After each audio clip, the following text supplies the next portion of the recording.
Olá, você sabe o que é segurança alimentar? Não? Então fica aí porque esse é o tema do nosso bate-papo de hoje. Participam da nossa roda de conversa virtual Wagner Ramalho, coordenador e fundador do Prato Verde Sustentável; Alexandre Golo, presidente do Conselho Estadual de Segurança Alimentar, o CONSEA-RJ; e Aline Martins Gonçalves, engenheira de alimentos. Eu sou Ricardo Brasil e o Responsabilidade Social está no ar.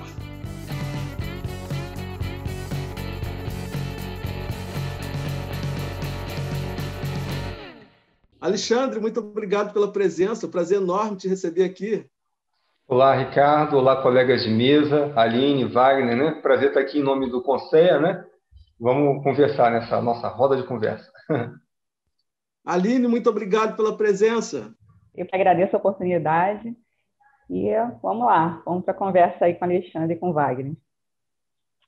Wagner, prazer enorme, obrigado por ter topado participar aqui do nosso programa. Olá, Ricardo, o prazer é todo meu, né?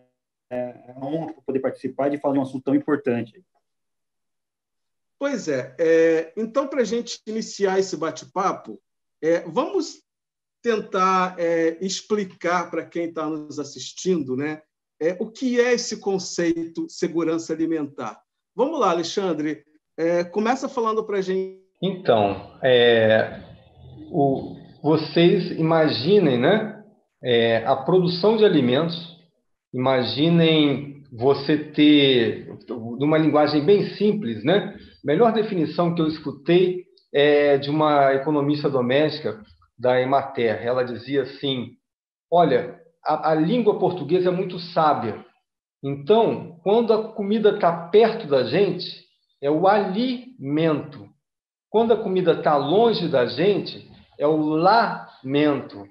Então, assim, a segurança alimentar, ela passa por você ter condição de ter acesso à comida, que virou um direito humano, né, inserido na Constituição Federal a partir de toda a luta do CONSEA, essa oportunidade de ter acesso a uma comida que ela seja uma comida de verdade, no caso, que ela expresse as suas memórias de infância, que ela começa desde que uma mãe tenha a condição e a saúde para dar o leite materno aos seus filhos, né?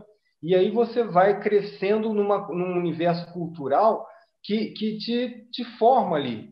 Então, ela respeita a territorialidade, porque assim, o alimento, para mim, de repente, não é o mesmo alimento de verdade que é para o indígena Guarani, aqui do sul do estado do Rio de Janeiro ou de qualquer outro lugar do Brasil, né? O alimento ele tem a carga de nutrir, não só materialmente, biologicamente, mas de nutrir também a alma e a cultura que a gente tem. Então, com essas leituras que foram se engajando e se enraizando, é que a gente começou a ver o seguinte: eu sou um agrônomo, extensionista rural, estou no CONSEA há 6 anos, dialogando com nutricionistas, com pessoas da assistência social, com pessoas de matriz religiosa africana, e que estão agregando esses conhecimentos na minha caminhada também, e que a gente viu o seguinte: discutir esse conceito de segurança alimentar, ele bota a gente para se repensar. Porque eu, como agrônomo, como eu estava dizendo, é ensinado na nossa escola que é o produto. A produção é o produto. E para ter produção e ter produto, a gente aprende a botar sais, que são os adubos químicos, botar água e a botar, às vezes, um hormônio, alguma coisa, e os agrotóxicos, que é para sair mais rápido. E a gente começa a ver, peraí, mas isso aí vai servir para quem comer? É muito comum o extensionista rural chegar no campo: mas, seu Zulão, o senhor vai vender? Você acabou de bater um veneno aqui, vai vender? Ah, não, mas isso aí não é para eu comer, não, isso é para eu vender. Quem vai comer são os outros, entendeu? Então, a gente se depara com vários questionamentos da nossa civilização, o nosso jeito de pensar a produção de comida, né, e a nossa alimentação, que a gente tem que repensar a própria sociedade. Por que as pessoas têm direito ao consumo? Porque tem salário, tem dinheiro para ir no mercado e comprar? É o direito do consumidor. Mas não tem direito à produção. Tanta terra no Brasil que não é colocada para produzir, e as pessoas ficam, né? Josué de Castro, já estou terminando essa explicação inicial, que né, um brasileiro ilustre, pela FAO, né, criou a ideia de geografia da fome, né? Ele falava que o problema da fome no Brasil não é de seca no Nordeste, é de cerca. É a propriedade fechada para que as pessoas possam produzir seus alimentos. Entendeu? E aí, concluindo mesmo, essa ideia, o Brasil bateu mais um recorde de produção de grãos para exportação, agora em 2019. E a gente está voltando ao mapa da fome também em 2019. Os dados, né? Então, assim, é uma conversa longa, ô, Ricardo. A gente vai, mas acho que meus colegas vão me ajudar, aí, tanto a Aline quanto o Wagner, né? A traduzir. Eu acho que eu dei umas pinceladas assim, mas os colegas vão ajudar a gente a traduzir esse conceito. Pois é, a gente vai, inclusive, entrar nesse papo do mapa da fome, mas antes eu queria ouvir da Aline, né, como que você desenha esse conceito aí com a sua experiência, com o trabalho que você desenvolve. Ricardo, eu estou um pouquinho fora do ambiente da maioria dos engenheiros de alimentos, né? Eu estou na assistência social há quase 8 anos. Então, quando eu penso em segurança alimentar, eu penso mais na insegurança alimentar.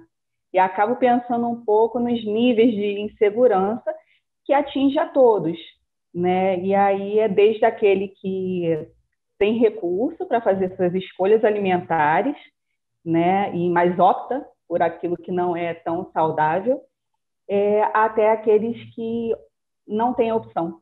Eles consomem o que é menos saudável, ou às vezes nem consomem, por falta de recurso, né? Então, são os níveis de leve a grave, e a grave, com certeza, que é a fome, né? No mais claro entendimento da insegurança alimentar. A gente aqui trabalha atendendo muitas famílias, né, em vulnerabilidade, e a gente sabe a importância das políticas públicas, né, de segurança alimentar para toda a população.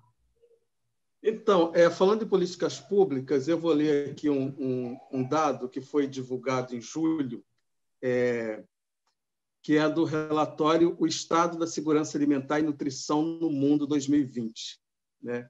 Foi divulgado pela ONU e diz o seguinte, que em apenas 3 anos, a porcentagem da população brasileira afetada pela insegurança alimentar moderada e aguda aumentou 13%. Em 2016, o número de pessoas que ingeriam menos calorias do que o necessário para uma vida saudável era de 37,5 milhões no Brasil e saltou para 43,1 milhões em 2019. Ou seja, esses números são bastante preocupantes. E eu queria ouvir agora o Wagner, que faz um trabalho também direcionado com esse problema, né, da insegurança alimentar, uma forma de mudar essa realidade. Queria te ouvir agora um pouco sobre isso, Wagner.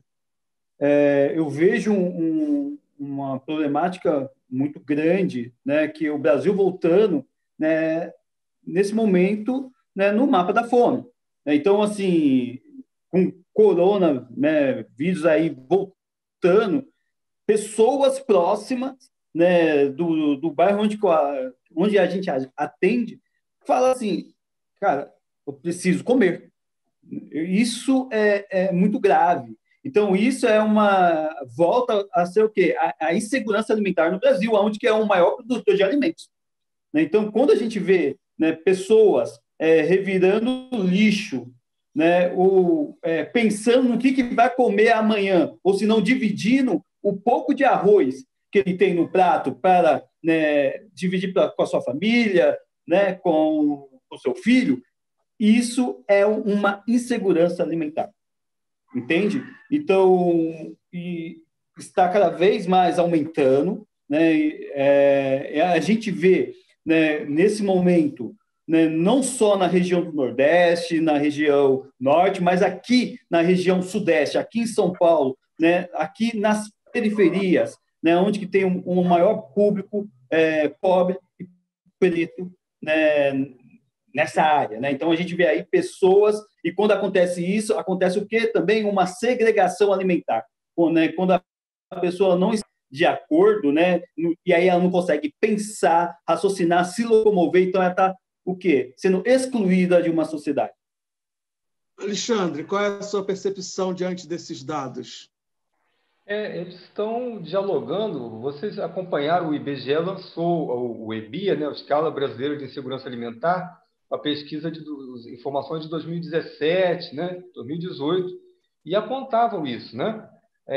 O Brasil de volta à gravidade da situação de insegurança alimentar.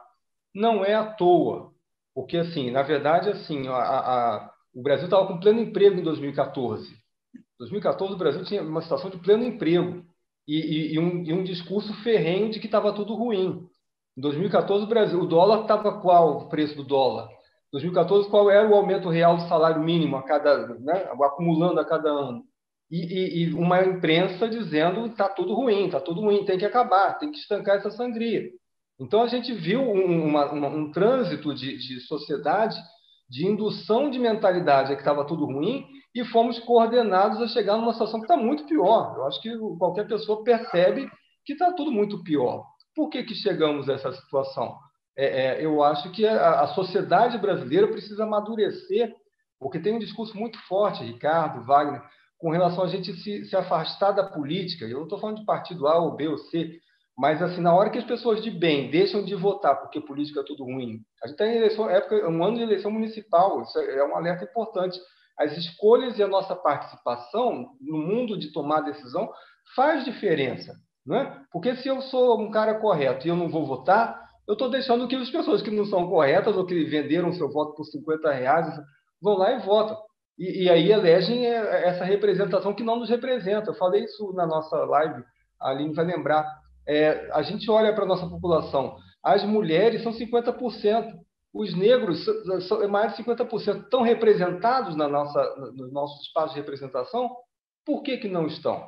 Não é? Então, eu acho que a gente tem que virar esse jogo aí, não é pela violência, eu falei isso com tudo, né? Eu cristão sou também, não matarás, não era isso? Aí o cara, agora a política é de mais arma, menos livro.